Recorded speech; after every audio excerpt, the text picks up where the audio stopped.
नितिन बापट अपनी अविवाहित बहन ज्योत्सना और मां के साथ पुणे में अपने पुश्तैनी मकान में रहता था। 1 साल पहले उसकी शादी सुहासिनी से हुई। उनकी एक बच्ची भी हो गई थी। सुहासिनी के अलावा बाकी परिवार एक पीर बाबा को बहुत मानता था। उनका मानना था कि पीर बाबा की आत्मा ज्योत्सना के शरीर में आती थी। ज्योत्सना के जरिए इस परिवार को पता चला कि सुहासिनी एक डायन है जो उन्हें खत्म करना चाहती है और उसकी सारी ताकत एक जादुई माला में है। जिसे खत्म नहीं किया गया तो पूरा परिवार नष्ट हो जाएगा।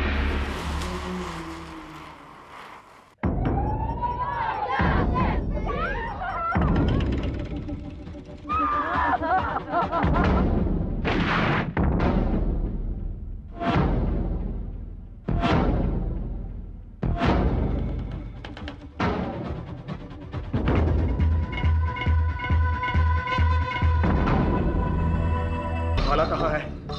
माला? कौन सी माला? जिससे तुम जादू टोना करती हो। क्या? जादू टोना? दाई बोली कि तुम आज रात हम सबको खत्म कर दोगी। वो माला मुझे दे दो, वरना अगर मैं कुछ कर बैठा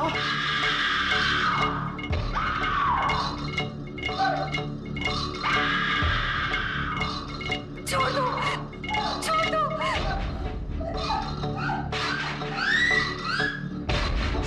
ये पागलपन है। जब तो बाबा को नहीं मानता तो क्यों बोल रहा है? तू जा यहाँ से। नहीं मौसी। अरे मैं कहती हूँ तू जा यहाँ से। अरे जा ना।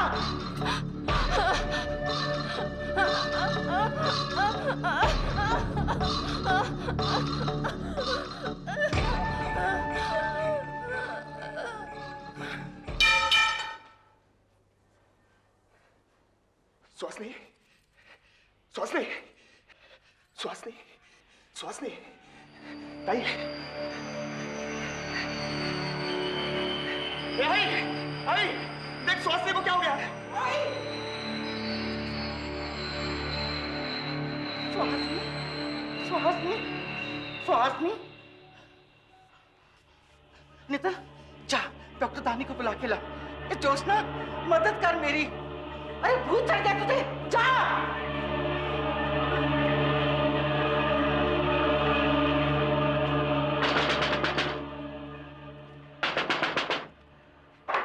क्या हुआ? डॉक्टर साहब, वो मेरी पत्नी बेहोश हो गई है। आप प्लीज जरा जल्दी करिए। 1 मिनट। हाँ, जल्दी जल्दी। चलो आइए। बाबा ये क्या हो गया? क्या हो गया बाबा? ये क्या हो गया? बाबा बोले थे ना, ये डायन है। आइए, आइए डॉक्टर साहब, आइए।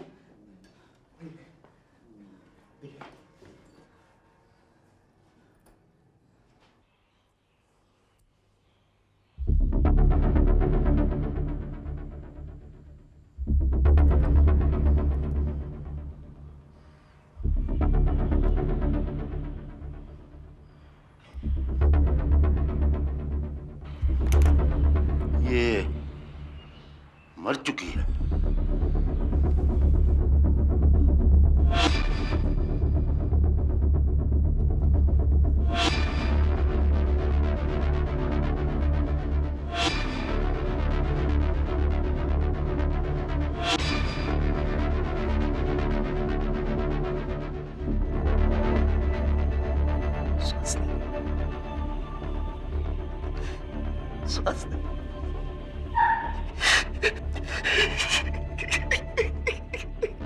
कैसे हो गया अचानक? कहते हैं डायन ऐसे ही अचानक अपना शरीर छोड़ती है। हमें भी पता नहीं चला कि वो कब मर गई।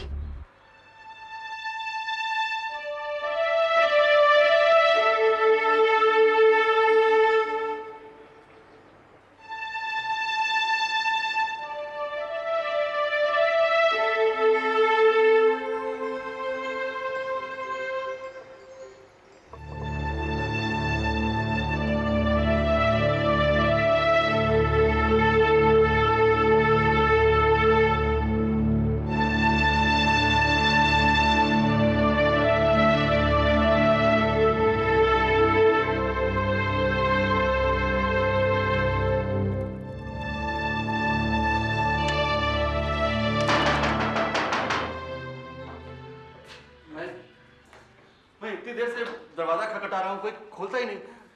अब सुहासिनी कैसी है? सुहासिनी वो तो गुजर गई।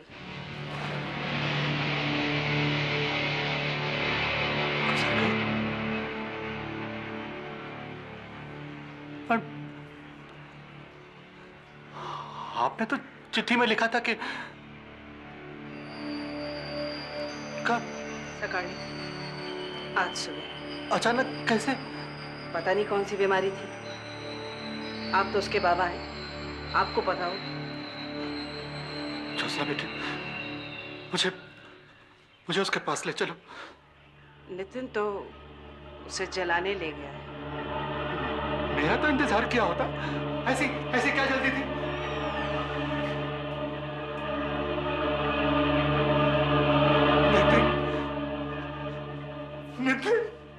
नितिन एक कसम साला, नितिन एक कसम साला। कैसे हो गया नितिन, कैसे हो गया? आपको टेलीग्राम किया था, मिला नहीं क्या? नितिन टेलीग्राम का वक्त है कि ये चिट्ठी मिला था बस। अगर थोड़ा वक्त मिला होता तो मैं अपनी बेटी का चेहरा तो देख लेता। बस करो काका साहब, बंद करो तमाशा। तमाशा? हाँ, तमाशा। तुम्हें नहीं पता कि तुम्हारी बेटी डायन थी? डायन? हाँ। मेरी पूरी डायन? हाँ, डायन। तो था दिमाग।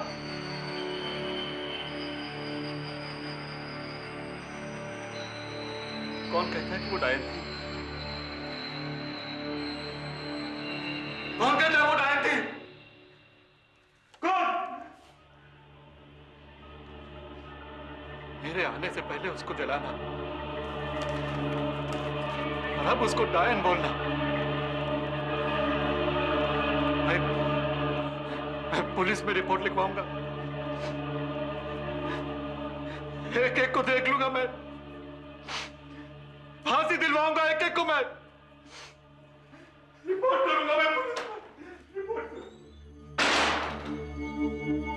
ये काका साहब, पुलिस में रिपोर्ट, फांसी। क्यों? मेरी बेटी की हत्या हो गई। आप चलिए मेरे साथ। बैठिए, बैठ के बताइए। सुहासिनी के पिता ने उसी दिन पुलिस में एफआईआर दर्ज की। वहां के इंस्पेक्टर दलवी ने नितिन और ज्योत्सना को पूछताछ के लिए बुलवाया। सुखाराम, इस पते पर जाओ और इन लोगों को लेके आओ। पुलिस को क्या बताएंगे? सच। सच प्रमोदी ताई, अपने ऊपर बहुत गुस्सा आता है कि अपनी आंखों से सब कुछ देखने के बावजूद भी कुछ नहीं किया। शैतान के सामने आदमी क्या कर सकता है? I can't forget what I saw. अभी भी आंख बंद करता हूं तो आंखों के सामने वो हादसा आ जाता है। काश मैं उसे बचा सकता, लेकिन उसने आत्महत्या कर ली। पर क्यों? कोई तो वजह होगी। वो जादू टोना करती थी, जादू की माला थी उसके पास। कौन सी माला?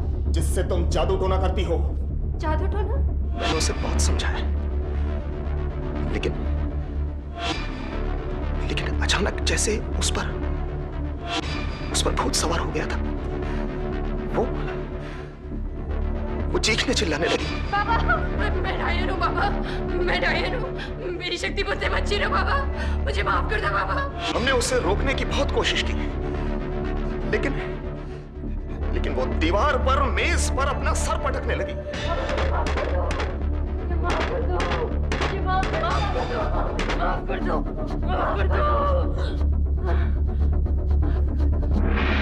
मैं भागकर डॉक्टर को भी बुला लाया है, लेकिन वो मर चुकी थी। हमारे वरुण में भी डायन थी। उस औरत ने आग लगाकर खुदकुशी कर ली। मैं तो कहता हूँ बच गए आप लोग।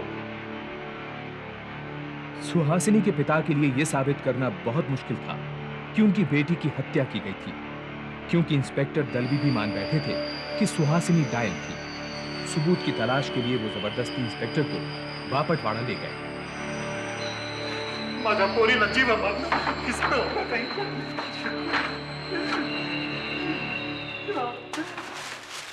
ये काही होतं का बोल ये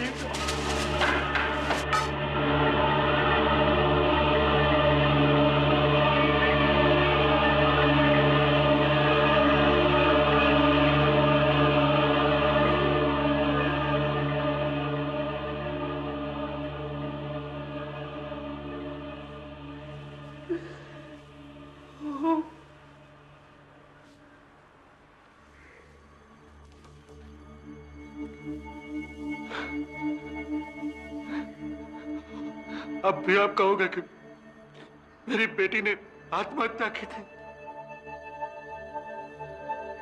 ऐसा क्या केला?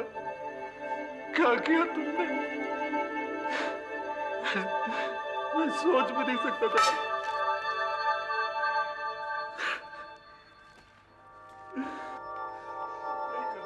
काका, काका, काका, सुहासिनी ने आत्महत्या नहीं की।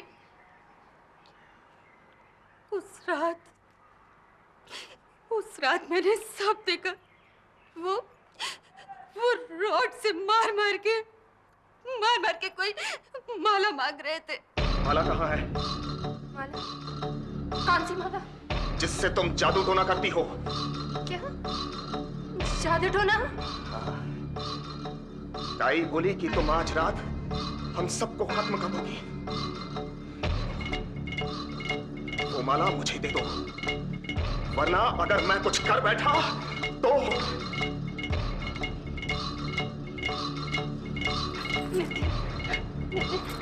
मैं सच कह रही हूँ, मेरे पास कोई जादुई माला नहीं है नितिन। देखा, ये डायन ऐसे नहीं देगी जादू की माला।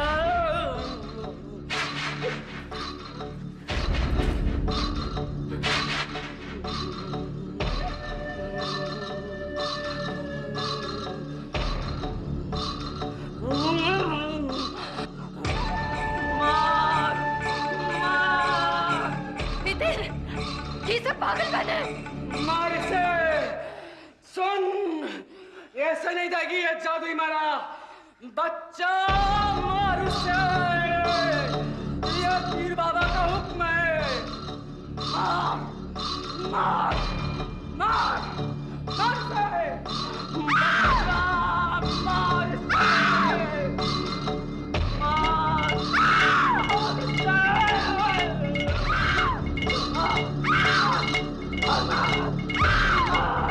ये लोग रॉड से मारते रहे, ज्योत्सना उकसाती रही और नितिन मारता रहा। ये सब कितनी दूर से देखा आपने?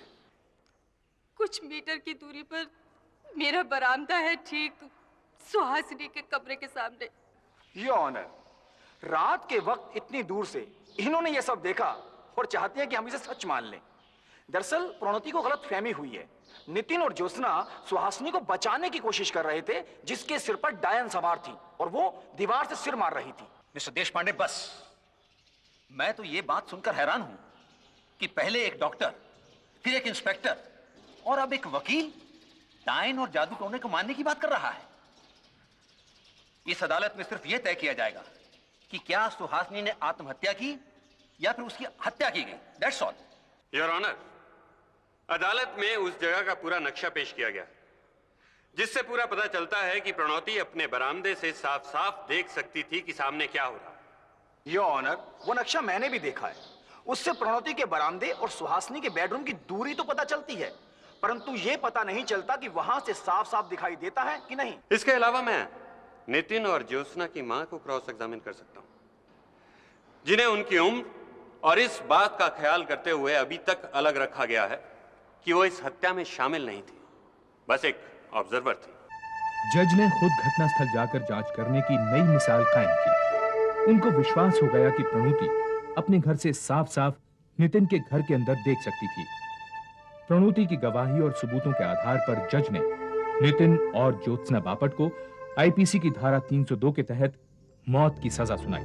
They are to be hanged till death.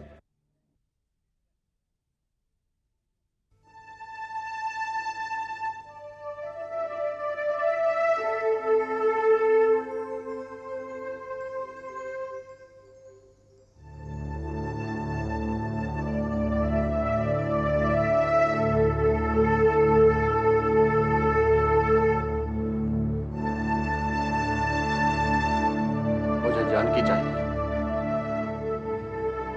तुम तो मर जाओगे, मैं उसे एक पढ़े लिखे और समझदार माहौल में पालूंगा, उसी में जिसमें मेरी सुहासिनी पली थी।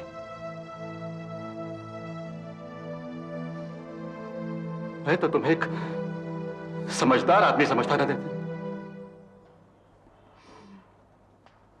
तुमने ऐसा क्यों किया? काहे के ला तुम्हें? वो बाबा के दरबार में नहीं बैठ पाती थी। वो उन्हें नहीं मानती थी। वो नमक भी नहीं खाती थी। उसे ब्लड प्रेशर था, हाई ब्लड प्रेशर। नमक खाती रहती तो मर जाती वो।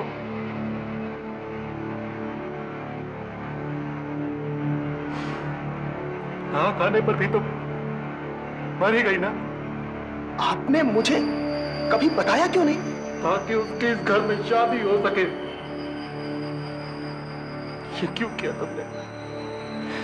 नितिन, ये क्या किया तुमने? ये क्या किया है? काय कसम? नितिन और ज्योत्सना को अलग अलग जेलों में रखा गया।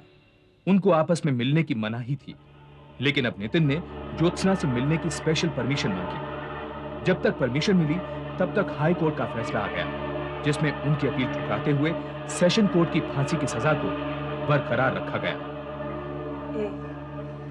नितिन, परेशान मत हो तू। मैं सुप्रीम कोर्ट में अपील कर तुझे बचा लूंगी।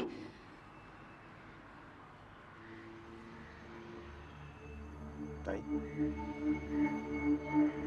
सुहासिनी क्या सचमुच डैन थी?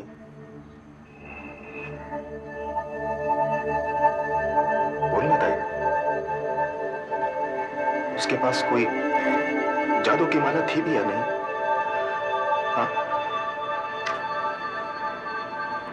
क्या सच ताई वो हम सबको मार डालने वाली थी?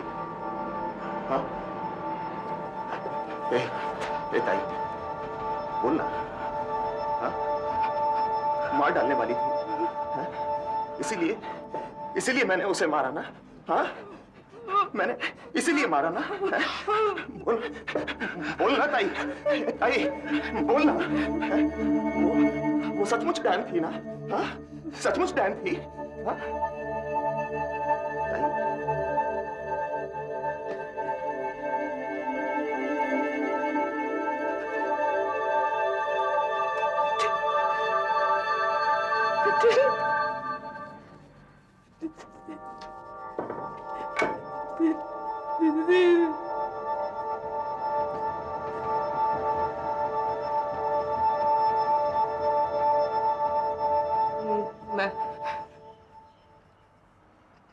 मैं तुझे बचा लूंगी नितिन, बचा लूंगी। वो डायन थी, लेकिन मैं भी पीर बाबा हूँ।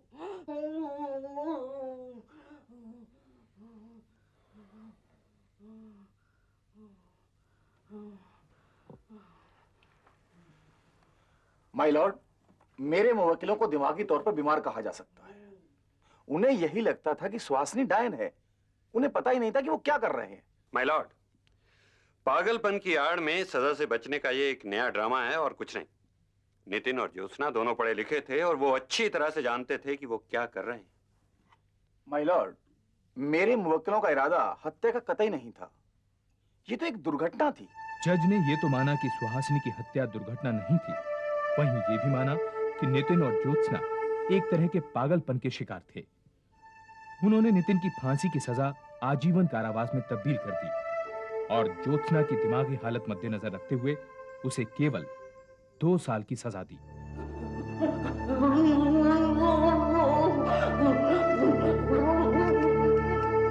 ज्योत्सना को आज भी लगता है कि उस पर पीर बाबा आ गए हैं।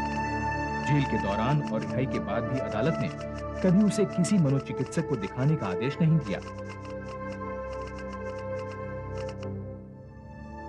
नितिन सन 1989 में जेल से छूटा। वो अपने पुश्तैनी मकान कभी नहीं लौटा। पता नहीं आज वो कहां है। सुहासिनी के पिता की मृत्यु सन 1985 में हो गई। तब तक जानकी को उन्होंने ही पाला। अब वो 24 साल की है और अपने एक रिश्तेदार के साथ रहती है। किसी भी हत्या के केस में कानून कातिल को तलाश करता है, लेकिन ये एक ऐसी घटना है जिसमें कातिल नहीं बल्कि लाश की पहचान एक पहेली थी। क्या लाश की पहचान किए बिना गुनहगार को सजा दी जा सकती है?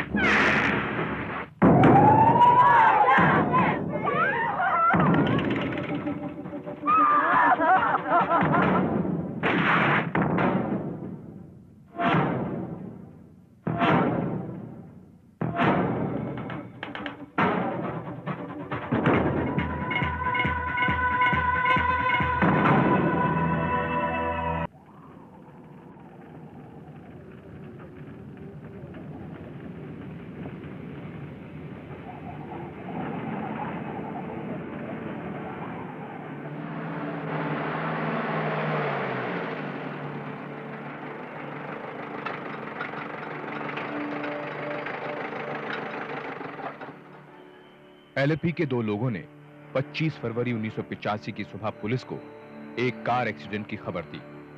गाड़ी के रजिस्ट्रेशन नंबर से इन्वेस्टिगेटिंग ऑफिसर इस्माइल ने गाड़ी के मालिक का पता लगाया। गाड़ी अबू धाबी के एक इंश्योरेंस एजेंट जॉर्ज इब्राहिम के नाम रजिस्टर्ड थी। जॉर्ज इब्राहिम के दूर के साले सोलोमन को लाश की शिनाख्त के लिए बुलाया गया। क्या आपको पूरा यकीन है कि ये जॉर्ज इब्राहिम मेरे कजिन मरियम का हस्बैंड कल रात ये मुझसे टैक्सी मांग कर ले गया। आपकी टैक्सी? पर ये टैक्सी तो जॉर्ज के नाम पर रजिस्टर्ड है। ये टैक्सी उसी की थी,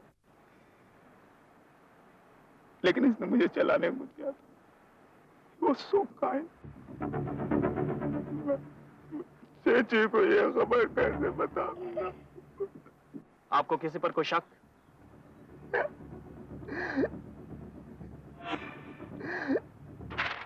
साइन करो।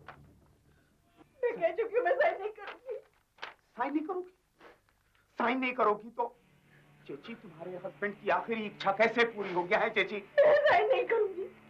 मुझे मालूम है अगर मैंने साइन किया तो तुम मुझे मार डालोगे। देवदास बताओ उस चिट्टा को कहाँ छुपा के रखा है? मैडम, सोलोमन सच कह रहा है।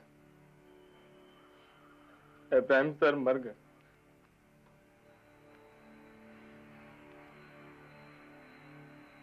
हो गया विश्वास? बस अब तो तुम्हारे हस्बैंड के ट्रस्टेड असिस्टेंट ने भी कह दिया। बस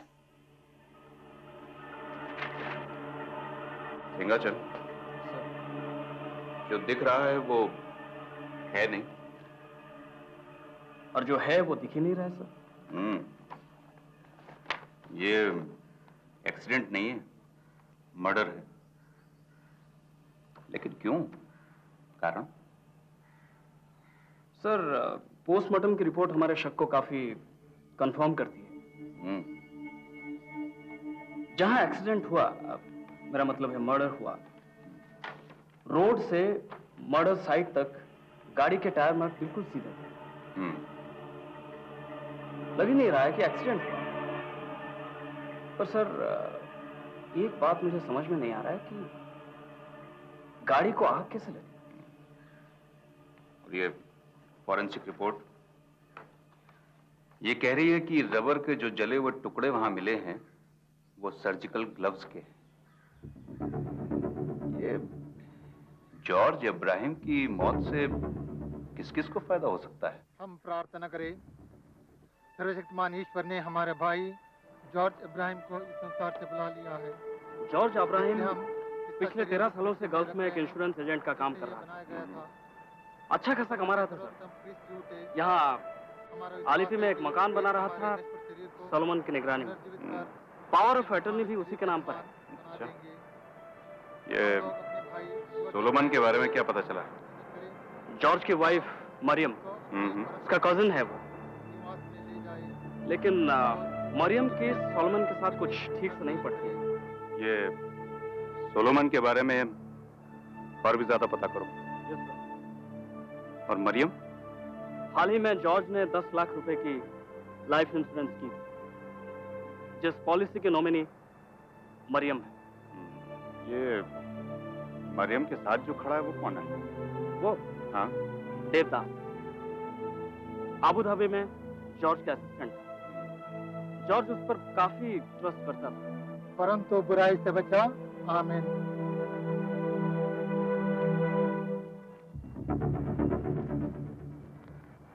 इंस्पेक्टर साहब, कुछ गड़बड़ है क्या? आपको कैसे पता? आज के दिन आप यहाँ, मैंने सोचा कुछ। आपकी मदद चाहिए जॉर्ज अब्राहम के कातिल को पकड़ने के लिए। कातिल? सॉरी, इस वक्त मैं आपको परेशान कर रहा हूं। चल, देवदास को थाने ले चलो। आप तभी तो हम तुमको बोलते हैं कि हमारा हेल्प करो। अभी हमारा हस्बैंड 3 दिन से घर को नहीं आया। अभी तुम्हारा वे कितना चिंता करेगा अगर तुम गुम हो जाएगा तो उसी तरह हम भी तो चिंता करते हैं। बोला ना, फोटो ले आओ। फोटो के बिना कुछ नहीं होगा।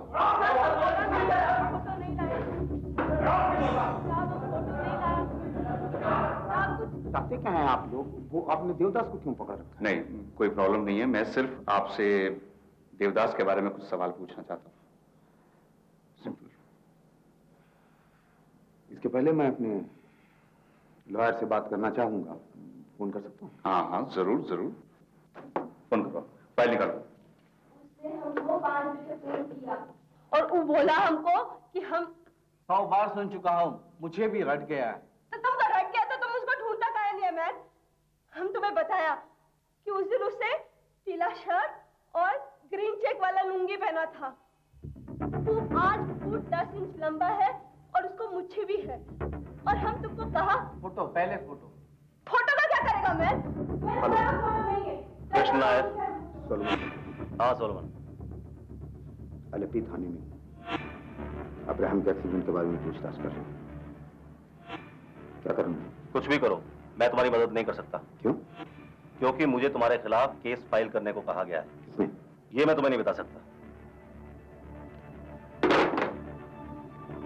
पुलिस ने क्वेश्चनिंग के लिए सोलोमन को थाने में बुलाया है। इस वक्त हमारा वहां जाना ठीक नहीं। बचने पे उसे हम उसने उसके साथ मेरे चेटा को मारा है और अब उसके अनुसार हमारे इंश्योरेंस के पैसे भरे हैं। मुझे भी मार डालेगा।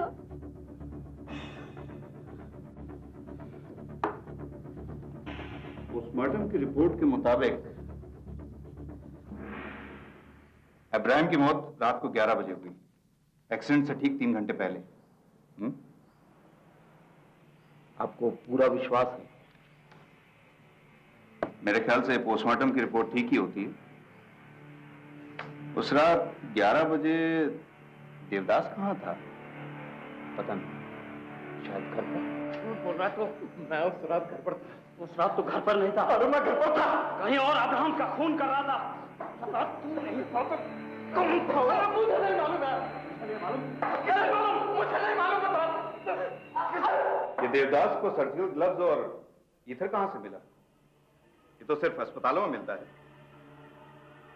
उसका कोई डॉक्टर, कंपाउंडर या अस्पताल का कर्मचारी दोस्त है?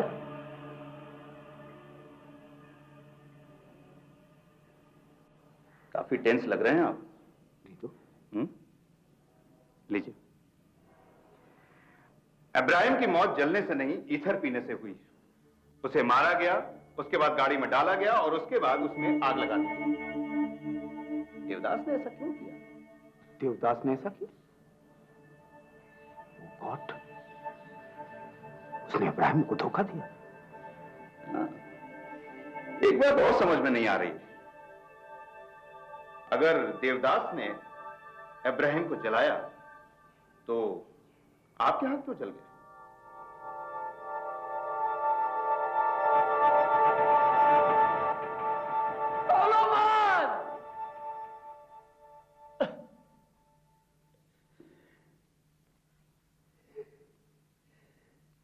सोलोमन ने मारा उसे। ये झूठ है, मैंने इब्राहिम को नहीं मारा है। बहुत सबूत हैं, मोटिव भी है। इब्राहिम की जायदाद की पावर ऑफ अटॉर्नी भी तेरे नाम है। इब्राहिम की मौत से सबसे ज्यादा फायदा तुझे होगा। इब्राहिम की मौत से सबसे ज्यादा फायदा खुद इब्राहिम को होगा। क्या मतलब? इब्राहिम जिंदा है। क्या? लेकिन लाश को तो तूने ही आइडेंटिफाई किया था। मैंने ये इब्राहिम के कहने पे किया था। वो लाश उस आदमी की थी जिसको इब्राहिम ने मारा। Explain yourself. Ibrahim Abu Dhabi में जिस इंश्योरेंस कंपनी में नौकरी करता था, उस कंपनी को काफी घाटा हो गया था। उस कंपनी ने फैसला किया कि वो अपने कर्मचारियों की छटनी करेगा। उसमें इब्राहिम का भी नाम था और इब्राहिम को यह बात पता चल गई। मैं पता कर चुका हूं, इस लिस्ट पे सबसे ऊपर मेरा नाम। जरूर इसमें भी कुछ अच्छा होगा। चिट्टा, यहाँ अपने लोग हैं, वहां क्या था? सिर्फ पैसा। अब यहाँ हमारा नया घर बन रहा है। घर? ये घर बनाने के लिए पैसा भी नहीं होगा। मैंने सारी जिंदगी अबू धाबी में इसलिए नहीं गवाई कि यहां आके नौकरी ढूंढता फिरूं। कंपनी के मालिक समझते मैं निकम्मा हूं। No, they will pay for this. Devdas, insurance के कागज।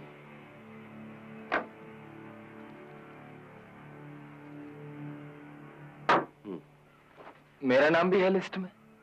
कितनी बार पूछेगा देवदास, कितनी बार पूछेगा? हैं?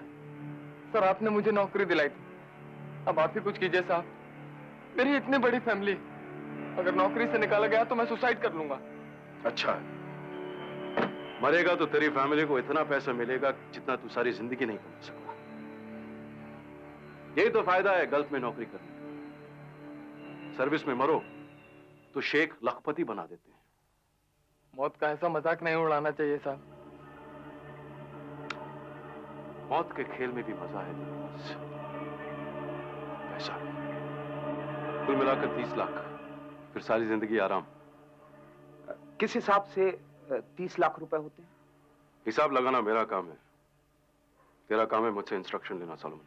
लेकिन नौकरी में रहते हुए आप मरे तो आपको 20 लाख रुपए मिलेंगे। मुझे नहीं, मरियम को। हाँ, वही।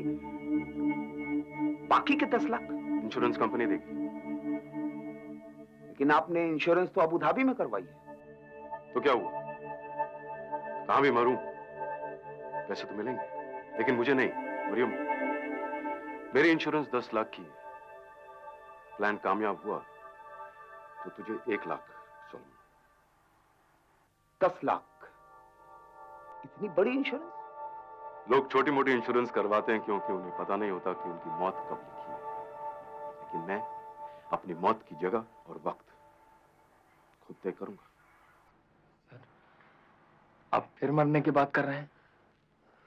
मर कौन रहा है देवदास? प्लान सिंपल है। हम इब्राहिम की शक्ल का एक आदमी पकड़ेंगे, उसे मार डालेंगे। पुलिस और पब्लिक की नजर में वो इब्राहिम का सिंपल एक्सीडेंट होगा, बस।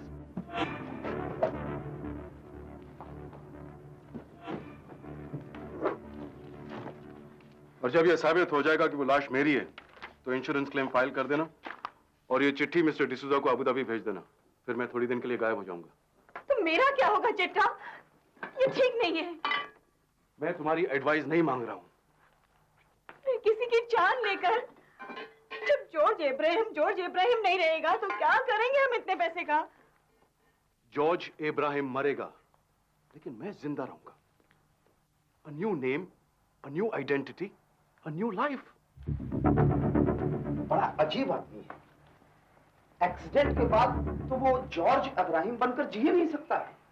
हाँ, मुझे भी ऐसा ठीक नहीं लग रहा है।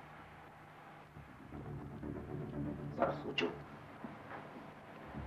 अगर किसी आदमी को ये पता चल गया तो इब्राहिम को जेल या फांसी, या उस आदमी का जिंदगी भर के लिए गुलाम। क्या कहते हो? क्या मतलब है तुम्हारा? मैं इब्राहिम सर को कभी धोखा नहीं दे सकता। मैं तो तुम्हें परख रहा था। वैसे तुम्हें इस बेईमानी या ईमानदारी भरे काम के लिए मिल कितना रहा? चिट्टा, ये क्या कर रहे हो? बड़ी अजीब औरत है, हर बात तो बक करती रहती है, कुतिया। करने से बात करो। मालूम नहीं क्यों, उसके बिना भी तो काम चल सकता है। चिट्टा, वो ठीक नहीं है। वो ठीक नहीं है, इसलिए मुझे उसकी जरूरत है। उसे खरीदना बहुत आसान है।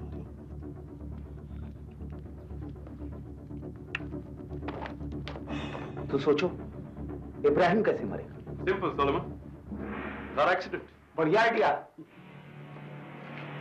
हम टैक्सी का इस्तेमाल करेंगे, और वैसे भी अपनी टैक्सी खर्चा ज्यादा मांग रही है, इंश्योरेंस का क्लेम मिलेगा अलग से। लेकिन लाश तो इब्राहिम सर की नहीं होगी, इसलिए गाड़ी को चला दे, लाश का पता ही नहीं चलेगा। पेट्रोल की जरूरत पड़ेगी, लेकिन एक जिंदा आदमी को गाड़ी में डालकर मारना मुश्किल होगा। उसे बेहोश कर देंगे? नहीं, बेहोश नहीं, मुर्दा। हाँ, ये ठीक है, लेकिन मारेंगे कैसे मिस्टर? नहीं, ईथर पिला देंगे। Solomon, ether is a silent killer. लेकिन इब्राहिम जैसा आदमी मिलेगा कहाँ? हीरोइन का पति महेश के जुड़वा के साथ में कुछ प्रॉब्लम। ये लाइन प्रोड्यूसर को बहुत फंटास्टिक लगा। आप दोनों अंडरग्राउंड माफिया का लोग, हीरोइन को पता नहीं लेकिन महेश को सस्पिशन। आप हीरोइन गिल्टी, मरने से पहले अपने हस्बैंड को बताया नहीं। ए देवदास, कब आया? गल्फ में बहुत मनी बनाया। हाँ? ये देवदास, शेख लोग अमीर बना दिया इसको। मैंने बोला फिल्म बनाओ, कहता नो मनी। स्टोरी बोला फ्लॉप स्टोरी। ये शेख लोग पैसे के साथ साथ थोड़ा अकल भी देता तो। एक फोन करने का बोले, रोजा नहीं आया।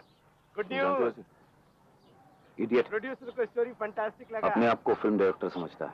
अगले हफ्ते साइनिंग अमाउंट, फिर ब्लॉकबस्टर, फिर अवार्ड ही अवार्ड, फिर अपन कर्जा लेगा नहीं, कर्जा देगा।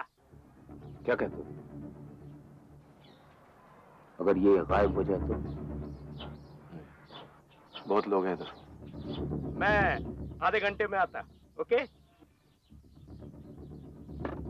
चलो चलो, दे दस।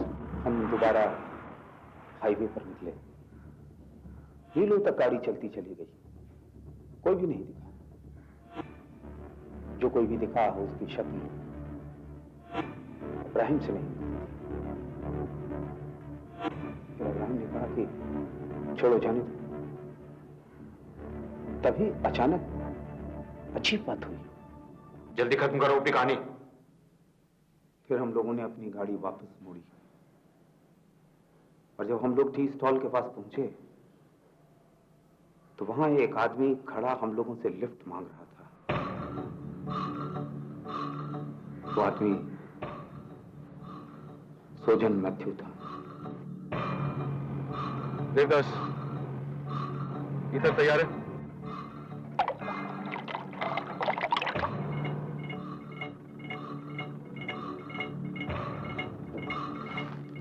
वो आज बस का स्ट्राइक, मैं लिफ्ट नहीं देता, जमाना बड़ा खराब, लेकिन आप तो अपने ही लोग है ना देवदास?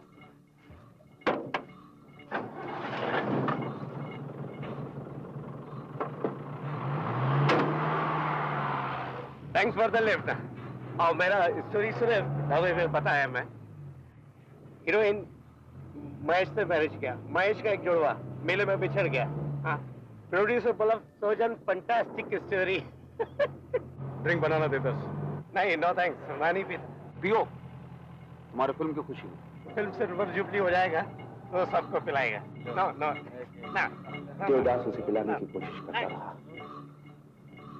सोजन पी नहीं रहा था। देवदास को गुस्सा आ गया, उसने जबरदस्ती सोजन को ईथर मिली इसकी पिला दी। फिर हम लोगों ने उसके कपड़े बदले और टैक्सी को एकांत में ले गए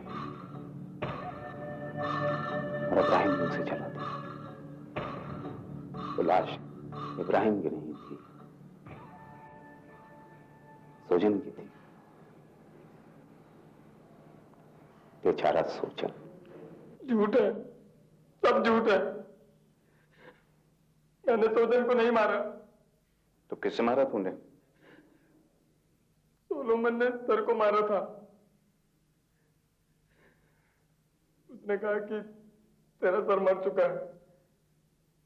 अगर इब्राहिम सर जिंदा होते तो मरियम मैडम को जरूर कांटेक्ट करते।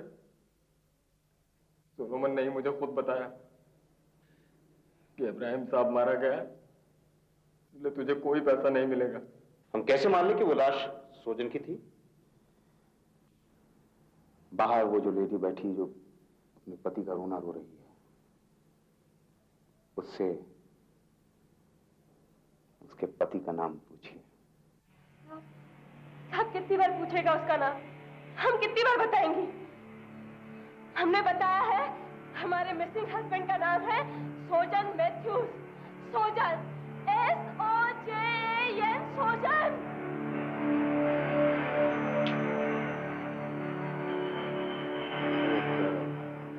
सिंगल कमरा चाहिए। नाम? सोजन मैथ्यूज। यस, वो JAN, सोजन।